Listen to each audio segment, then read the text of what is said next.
সংসদের অধিবেশন অনুষ্ঠিত হতে যাচ্ছে।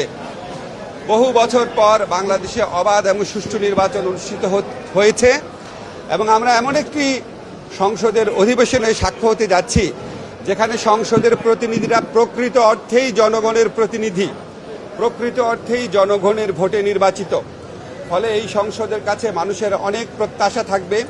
এই সংসদে নতুন সংসদ নেতা জনাব তারেক রহমান রয়েছেন, নতুন বিরোধী দলের নেতা জনাব শফিকুর রহমান রয়েছেন, আমাদের জুলাই গণ অভ্যুত্থানকালে ছাত্র সমাজের যে প্রতিনিধি জনাব নাহিদ ইসলাম রয়েছেন, অনেক নতুন সংসদ সদস্য রয়েছেন যারা নতুন রাজনীতির কথা বলেন, যারা রাষ্ট্র নির্মাণের কথা বলেন। তো আমার ব্যক্তিগত প্রত্যাশা থাকবে এই সংসদটা যেন অত্যন্ত অর্থবহ, প্রাণবন্ত। এবং আমি যখন ইংল্যান্ডে পিএইচডি করতাম আমরা টেলিভিশনের দিকে তাকিয়ে থাকতাম যে হাউস অব কমন্সের ডিবেটের জন্য। আর এই অতীতে বিশেষ করে গত 16 বছরে এই পার্লামেন্টের দিকে মানুষের বিন্দুমাত্র শ্রদ্ধাবোধ, আগ্রহ, আকাঙ্ক্ষা কোনো কিছু ছিল না।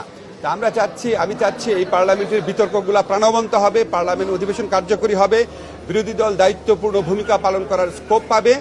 যত রকম দ্বন্দ্ব আছে, যত রকম প্রশ্ন আছে, যত রকম বিতর্ক আছে তা নিরসনের কেন্দ্র হবে সংসদ, রাজপথ না। এবং এই সংসদের মধ্য দিয়ে একটা জনকল্যাণকর, একটা আপনার গণমুখী প্রকৃত গণতান্ত্রিক শাসন ব্যবস্থা আরও শক্ত ভিত পাবে, এই প্রত্যাশা ব্যক্ত করছি। এবং আমার কাছে ভালো লাগছে এরকম একটা সংসদের প্রথম অধিবেশনে আমরা সাক্ষ্য হতে পারছি এবং এরকম একটা সংসদ যে প্রতিষ্ঠিত হয়েছে নির্বাচনের মধ্য দিয়ে, সেই নির্বাচন সম্পন্ন